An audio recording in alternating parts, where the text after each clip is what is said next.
Hey y'all, welcome back to the podcast. I'm your host, Vashti Sarah, and you're tuned into another episode of All the Things where we literally talk about all of the things. So, we broke up. If that's something that resonates with you, this episode is for you. We broke up. I broke up with him. She broke up with me. I broke up with her. He broke up with me. So, if that resonates with you, I am deeply, deeply sorry. Breakups are never easy.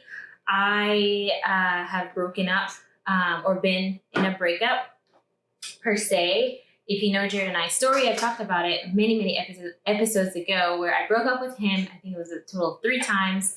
Not my proudest moments. And it was a different type of breakup. It was more so I was wrestling with a lot of things internally. It wasn't a justified breakup. But I get, to some degree, how hard that is. I have also walked through breakups with several of my close friends, and it's hard. It takes a mental toll. It hurts your heart.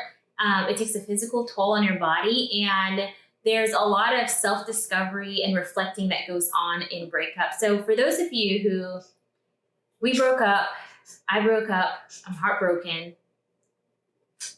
sit tight. This episode is for you. So let's just jump right into it. I just wanted to give a couple tips. If you are currently getting over a breakup, over a heartache, you and your significant other decide to take a break. If you're like Ross and Rachel, let's not do the whole, we were on a break and you were actually not on a break. Which, side topic, those of you who think Ross is justified, if you watch Friends, if you think Ross is justified, I'm sorry. I'm not on your team. I truly, wholeheartedly believe that Rachel was right. They weren't on a break. They never discussed, they never said, they never had a conversation. It was never in stone or set, like they never had a conversation that said, we are on a break, we're broken up. I can't remember exactly what she said, but essentially it was, like, I don't want you around right now or whatever it may be, but they never broke up. So I'm very passionate about this. Jared believes otherwise. He's on Ross's side. I'm on Rachel's side. But comment below and let me know what you think about the whole Ross and Rachel situation. Were they actually broken up? And if you haven't watched that episode, you probably should. If you've never watched Friends, you should. It's actually a really good show. Mature audience only. But anyways, tips for getting over a breakup.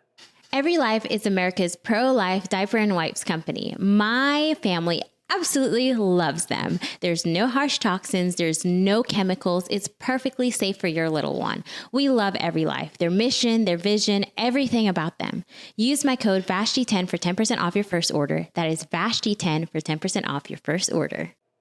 And I just want to be real and practical with you listeners. Like, you can say, pray it away, pray it through, God will heal you. And that is all great. That's good stuff.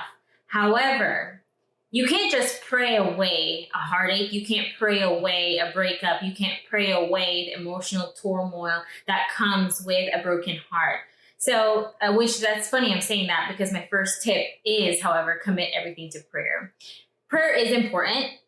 And essentially in praying, you are laying at the feet of Jesus your heart and saying, God, I need you to heal me. I need you to mold me. I need you to restore my heart, restore the joy of my salvation. And that's not over spiritualizing things. Honestly, breakups, you have to grieve. And in grief, any type of grief, whether it's a loss of someone, loss of a job, loss of a family member, you have to grieve. And as believers, we go to the Lord in our grief. Blessed are those who mourn, for they will be comforted. And God will comfort you in your grief. God will comfort you as you're mourning the loss of someone you loved. So I highly advise commit everything in prayer. You will have thoughts of regrets. You will have thoughts of what ifs. You will have all the thoughts in the world. And I think with breakups, especially if the guy did the breaking up, actually, I think it works both ways. In a breakup, it can stir a lot of insecurities in yourself, especially if you're the one that did the breaking up, guy or girl. Especially if you were the one that was broken up with. That's what I meant to say. If you're the one that was broken up with, there are a lot of insecurities that can come into play because you can feel as if you are not good enough. What if I did something differently? I'm the reason why they broke up with me. I'm flawed. And it leads you down a road of self-discovery, and you get to choose whether you self-discover and come out healthy, or you remain in that self-discovery and end up in a pit of insecurities. And that is a choice. That is 1,000,000% a choice. And I've told several people within the past couple of years who have gone through a breakup, this is just a season. It is a choice. And at some point it has an expiration date, but grieve. I encourage you to grieve. I encourage you to walk through that and cry the hard tears, eat the ice cream, but then go hit the gym, you know? But most first and foremost, commit everything in person. So that's my first tip for you. My second tip for you is to let your feelings flow. And I know a lot of people probably won't agree with this. The theologians who are very big on don't be in touch with your feelings. Look, the Lord designed feelings for a reason. He designed emotions. Jesus wept, for crying out loud. He showed emotion in grief. So we should also tap into that and show emotion. Now, I'm not saying to be a Debbie Downer walking around with a cloud over your head and woe is me and poor little me and I'm so sad every single second of the day. You have to also have control over your emotion. Otherwise, your emotions will have control over you.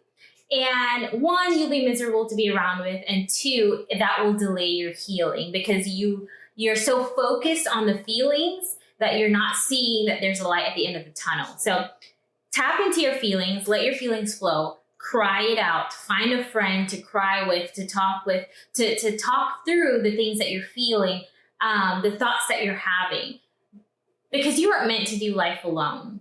And with a breakup, especially a breakup that you were dating for years, a severe heartache, that requires a lot of talking and someone to hold your hand and cry with you and listen to you and be there for you and ask you the hard questions and challenge you to delete the pictures, block him, block her. And that's not blocking out of malice or hate or anger. That is blocking in protecting yourself, in saying, right now, my mental capacity can only handle so much. So I will remove any access I have towards you so that I can heal. And in healing, sometimes requires removing that person entirely, because if you see their posts, if you see things that's going on in their life, it can be very difficult to get to the healing point, because you're thinking, well, I should have been there, or what if this, or what if that? And that's completely normal, completely justified. But if you want healing, you have to take drastic steps. If you want change, you have to take bold steps. So tap into your feelings. Number 2. And number 3, take it one day at a time. Healing is not a sprint. It's not a marathon. Healing takes time. Take it one day at a time.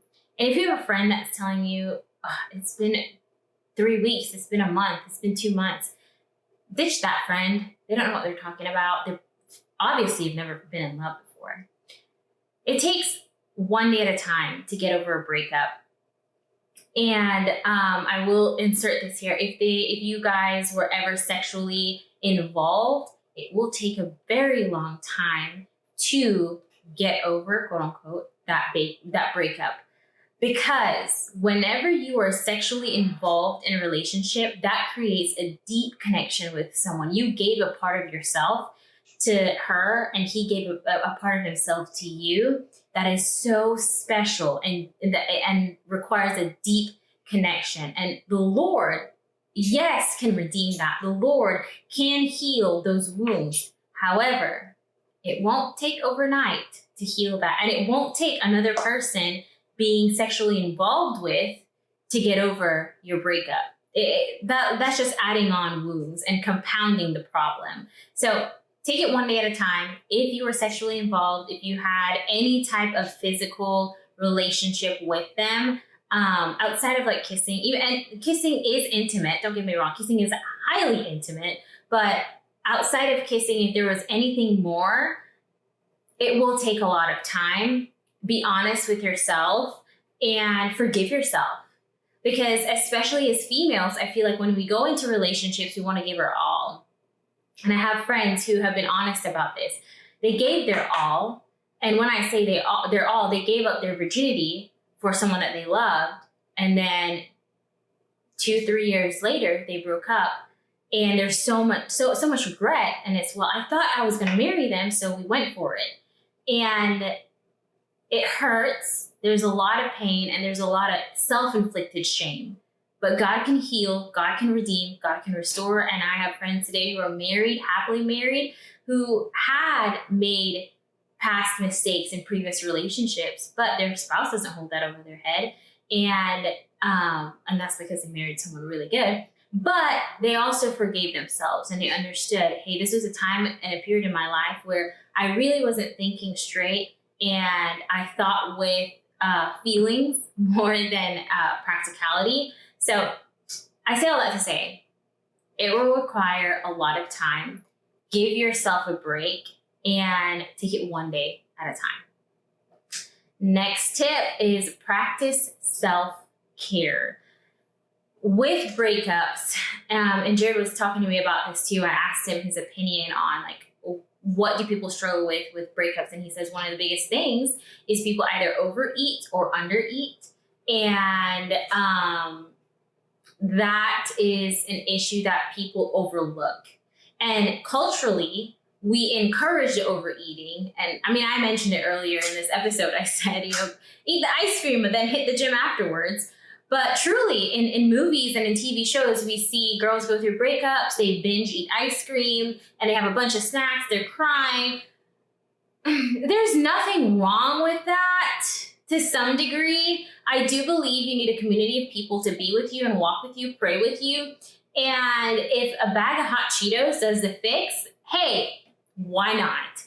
But if it becomes a lifestyle, then that's where it becomes a problem, where you find food as a crutch and a source of enjoyment and gives you that dopamine hit because you're lacking something in your life and you're lacking love and affection from the person that you used to be in love with or are still in love with, but you're going through a terrible heartache. So self-care, practicing self-care will take work.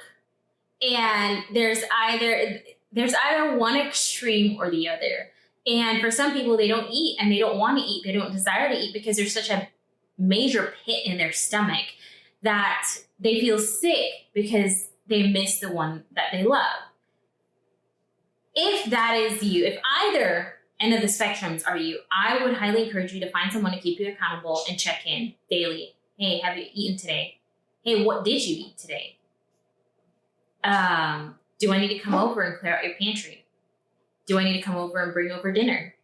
Hey, let's go grab dinner together. And while you're at dinner, hey, take another bite. Take another bite. Take another bite.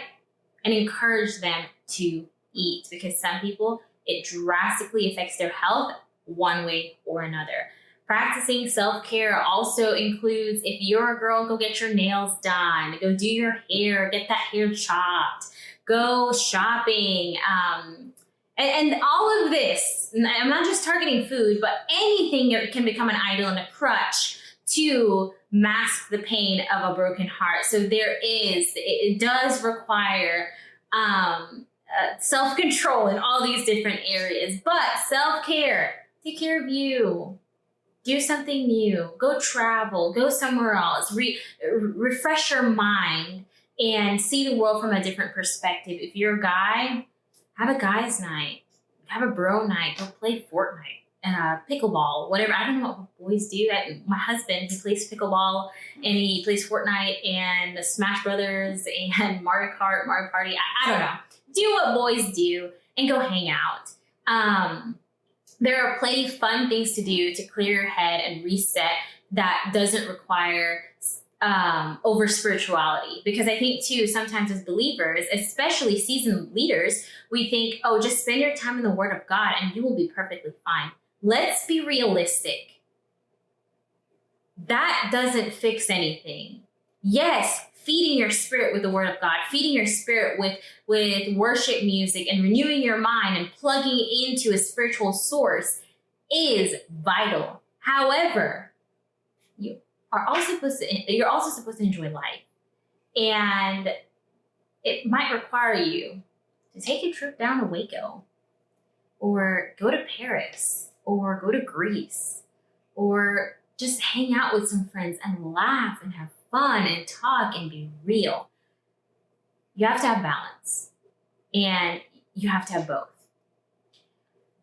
Another tip is go through the steps of grief. And this one's very important. I feel like we like to rush grief. We like to rush breakups, and we just want to get to the other side, which that's a great plan and a goal to have. However, the stages of grief, we all go through it, whether we like to believe it or not, whenever we're grieving about something. But there's denial, there's anger, there's bargaining, there's sadness, and then there's acceptance.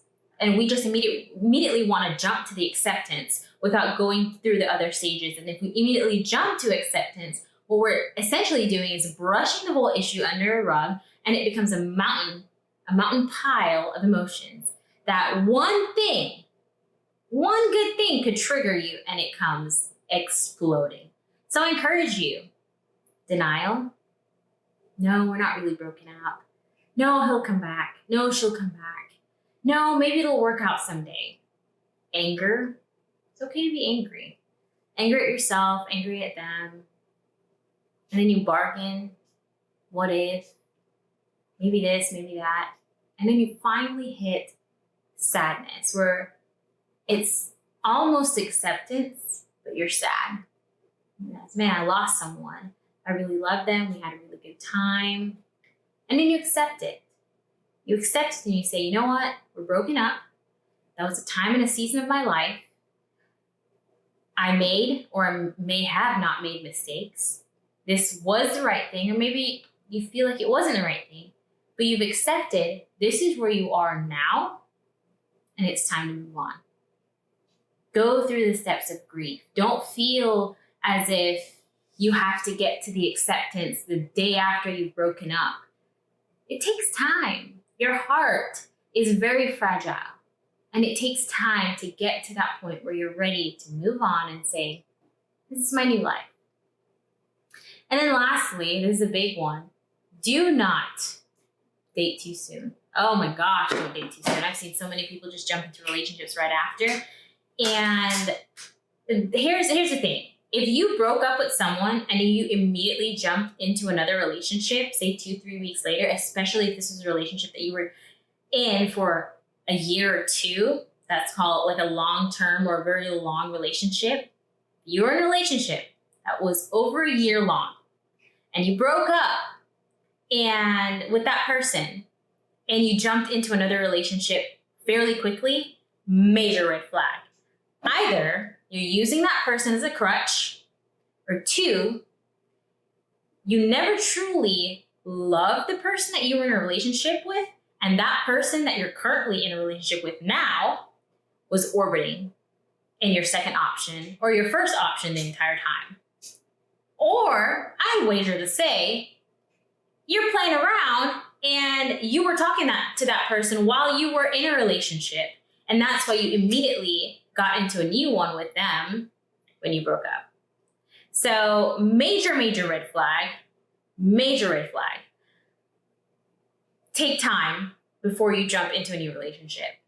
Your heart needs to heal, and you're doing an injustice to someone else if you immediately jump into a new relationship, because you truly haven't healed your heart, healed your mind, and broken off that tie you had with the person that you previously dated. So those are my tips for you. If you resonate with, I just broke up with my significant other. If that's you, take it easy, take it slow. Don't put pressure on yourself to get over things easily, but also don't stay there too long. And that's a choice. Both are a choice. And there's no specific time frame. I wish I could say, okay, in 3 months, you should be 1,000,000% better. And you should be in the acceptance era, in the acceptance phase of this breakup. I wish I could say that, but all of our hearts are designed differently, and all of our hearts require different time frames for healing. But say that with, at a certain point, the breakup, the heartache, the pain has an expiration date, and you get to choose how to move on. You get to choose how you come out of that relationship and how you come out of that breakup. It either makes or breaks you. You either come out extremely wounded and insecure for the rest of your life, or victorious, strong, and confident as you face a new relationship. So that's it for today in all the relationship series, things that we talk about this week. Join me next episode. I will see y'all. Like, share, subscribe, do all the things. See y'all next time. Every Life is America's pro-life diaper and wipes company. My family absolutely loves them. There's no harsh toxins. There's no chemicals. It's perfectly safe for your little one. We love Every Life, their mission, their vision, everything about them. Use my code VASHTY10 for 10% off your first order. That is VASHTY10 for 10% off your first order.